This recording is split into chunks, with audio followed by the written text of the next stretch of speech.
ଜାଗବନ୍ଧନ ହାରା। କବି ହେଉଛନ୍ତି ଅନନ୍ତ ପଟ୍ଟନାୟକ। 1912 ରୁ 1987। କବି ପରିଚୟ କ'ଣ? ନା ଖୋର୍ଦ୍ଧା ଜିଲ୍ଲାର ଚଣାହାଟ ଗ୍ରାମରେ କବି ଅନନ୍ତ ପଟ୍ଟନାୟକ ଜନ୍ମଗ୍ରହଣ କରିଥିଲେ। ଆଉ ଗୋଟେ ବହି ଅଛି ନା, ସାମ୍ୟବାଦୀ ଚିନ୍ତାଧାରାର କବିତା ରଚନା ପାଇଁ ନବଯୁଗ ସାହିତ୍ୟ ସଂସଦ ଜରିଆରେ ଯେଉଁ ଆନ୍ଦୋଳନ ହୋଇଥିଲା ତହିଁରେ ସେ ଅଂଶଗ୍ରହଣ କରିଥିଲେ। ନବଯୁଗ ସାହିତ୍ୟ ସଂସଦର ପ୍ରଥମ ଅଧିବେଶନରେ ପ୍ରାରମ୍ଭିକ ସଙ୍ଗୀତ ରୂପେ ଏହି କବିତାଟି ଗାନ କରାଯାଇଥିଲା। ରକ୍ତ ଶିଖା, ଛାଇର ଛିଟା, ଅଲୋଡ଼ା ଲୋଡ଼ା, ଅବାନ୍ତର, କିଞ୍ଚିତ୍ ଆଦି କବିତା ସଂକଳନ ତାଙ୍କ କାବ୍ୟକୃତିର ସାର୍ଥକ ପରିଚୟକୁ ଆଣିଲା। ଅବାନ୍ତର କଥା ଗୁଡ଼ା କହୁଛି। କିଞ୍ଚିତ୍, କିଞ୍ଚିତ୍ ମାନେ ଅଳ୍ପ, ତା ଅର୍ଥ ଇଏ ଅଛି ଆଉ। ଅବାନ୍ତର କବିତା ପୁସ୍ତକ ପାଇଁ ସେ କେନ୍ଦ୍ର ସାହିତ୍ୟ ଏକାଡେମୀ ଦ୍ୱାରା ପୁରସ୍କୃତ। ଶୋଷଣମୁକ୍ତ ଆଉ ଶ୍ରେଣୀହୀନ ସାମାଜିକ ତଥା ସାଂସ୍କୃତିକ ବ୍ୟବସ୍ଥା ପ୍ରବର୍ତ୍ତନ ଓ ମାନବବାଦର ଜୟଗାନ ଏହି କବିତାର ଅନ୍ତଃସ୍ୱର।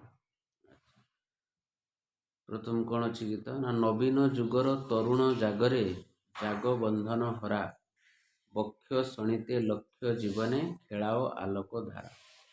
ନବୀନ ଯୁଗ ମାନେ ନୂଆ ଯୁଗ, ନୂଆ ଯୁଗର ତରୁଣ ମାନେ, ତରୁଣ କହିଲେ କ'ଣ?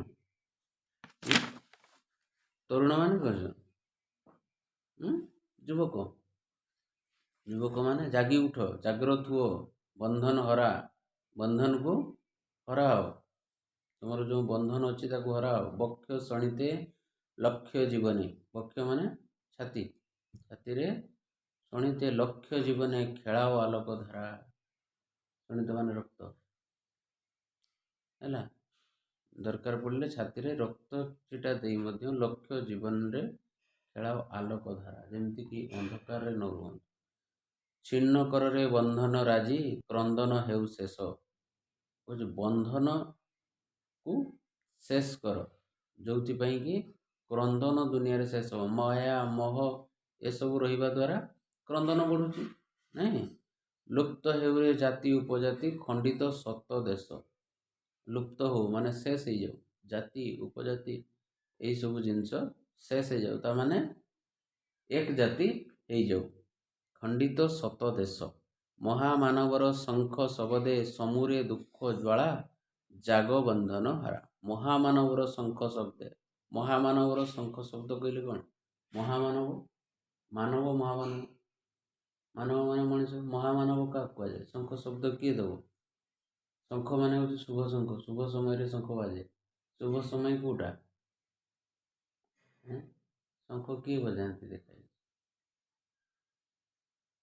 ବିଷ୍ଣୁଙ୍କ ପାଖରେ ଶଙ୍ଖ ଥାଏ।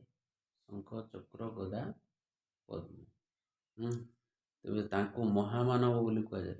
ସେଇ ଶଙ୍ଖ ଶବ୍ଦରେ ସମୁରେ ଦୁଃଖ ଜ୍ୱାଳା, ଦୁଃଖର କଷ୍ଟ ଯେମିତିକି ସରିଯାଉ, ଅପସରି ଯାଉ। ଜାଗ ବନ୍ଧନ ହାରା। ମରଣ ଦ୍ୱାରେ ଚରଣ ଆରୋପି, ଗାଓରେ ଅମର ଗାନ, ପୋଛି ଦିଅ ଆଜି ମାନବ ଶିରସୁ, ସଞ୍ଚିତ ଅପମାନ। ମରଣ ଦ୍ୱାରେ, ଦୁନିଆ ବର୍ତ୍ତମାନ କ'ଣ କେଉଁ ଅବସ୍ଥାରେ ଆସିଗଲାଣି? ମରଣ ଦ୍ୱାର, ଶେଷ ସମୟ ଆସିଗଲାଣି। ଚରଣ ଆରୋପି, ଗାଓରେ ଅମର ଜ୍ଞାନ, ଅମର ଗାନ। ଅମର କହିଲେ ଯିଏକି କେବେ ମରିବନି, ସବୁ ତ ମରୁଛନ୍ତି, ମରିବନି କହିଲେ କ'ଣ? ଯିଏକି ତାର ବକ୍ତୃତା, ତାର ଭାଷଣ, ତା କଥା ଯେମିତିକି ଅମର ହେଇକି ରହିବ।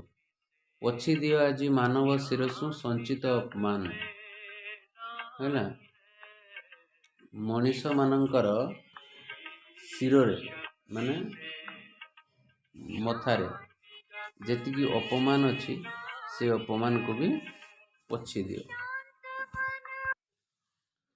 ଲଙ୍ଘି ବନାନୀ ଶୈଳ ସାଗର, ଚୂରରେ ତିମିର କାରା, ମରୁ ପଥେ ପଥେ ନିର୍ଝର ସୃଜି, ଯାତ୍ରା କର ହେ କର, ସ୍ପନ୍ଦନ ବହି ଅନ୍ତରେ କଟି, ପ୍ରଦୀପ ଉଚ୍ଚେ ଧର। ହେଲା, ମରୁ ପଥେ, ମରୁ ମାନେ ମରୁଭୂମି ବା ଯେଉଁଠିକି ନିର୍ଜନ ସ୍ଥାନ, ତାକୁ ମରୁ ବୋଲି କହିବା। ହେଲା, ମରୁ ପଥେ ପଥେ ନିର୍ଝର ସୃଜି, ନିର୍ଝର କହିଲେ ମରୁଭୂମିରେ ଝରଣା ନଥାଏ, ଠିକ ନା? ତେଣୁ ସେଇ ନିର୍ଝର ସୃଜି ବୋଲି କୁହାହେଉଛି ତାକୁ।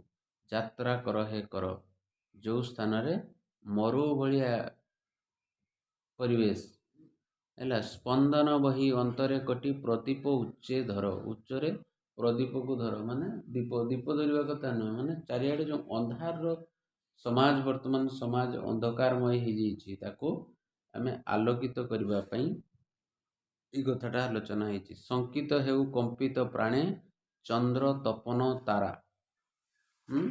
ଶଙ୍କିତ ହେଉ କମ୍ପିତ ପ୍ରାଣେ, ଯେଉଁ କମ୍ପନ ହେଉଛି, ସମସ୍ତେ ଯେଉଁ ଦୁଃଖରେ ରହିଛନ୍ତି, ତାଙ୍କ ମନରେ ସୂର୍ଯ୍ୟ ଚନ୍ଦ୍ର ତାରାର ପ୍ରଦୀପ ଉନ୍ମୋଚନ ହଉ।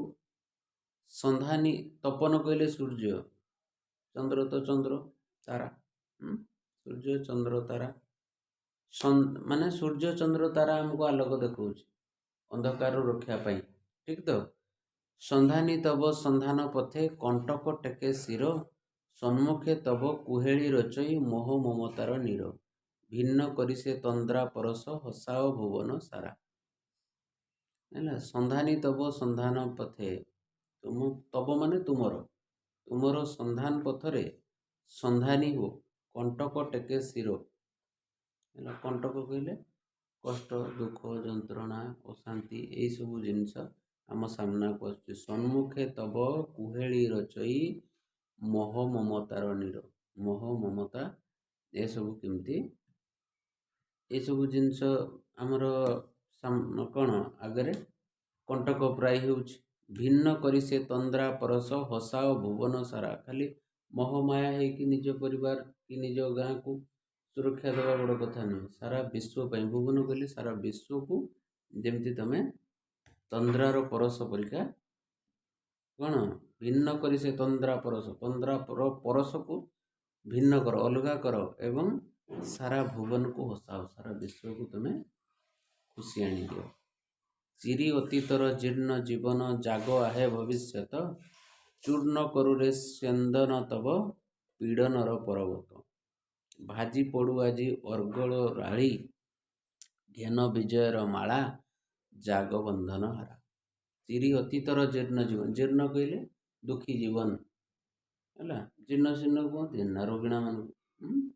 ତେଣୁ ଜୀର୍ଣ୍ଣ କହିଲେ ଦୁଃଖୀ ଜୀବନ, ପୂର୍ବର ଦୁଃଖୀ ଜୀବନକୁ ତମେ ବାଦ ଦେଇଦିଅ, ସେଥିରୁ ପଳେଇ ଆସ। ଜାଗ ଆହେ ଭବିଷ୍ୟତ, ଭବିଷ୍ୟତରେ ବର୍ତ୍ତମାନ ଜାଗ୍ରତ ହୁଅ।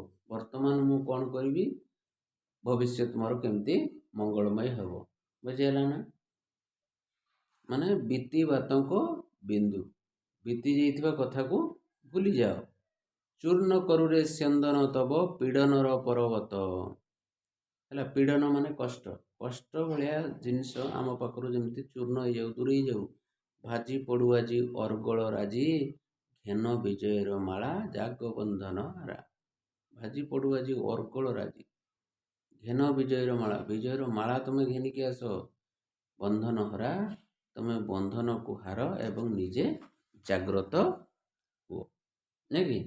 ବନ୍ଧନ ହରାର ଅର୍ଥ କ'ଣ ନା ସକଳ ପ୍ରକାରର ବନ୍ଧନରୁ ମୁକ୍ତ ହୋଇଥିବା, ଯିଏ ସାରା ବନ୍ଧନରୁ ମୁକ୍ତ ହେଇଯିବ, ତାକୁ କୁହାଯିବ ବନ୍ଧନ ହରା। ଠିକ୍।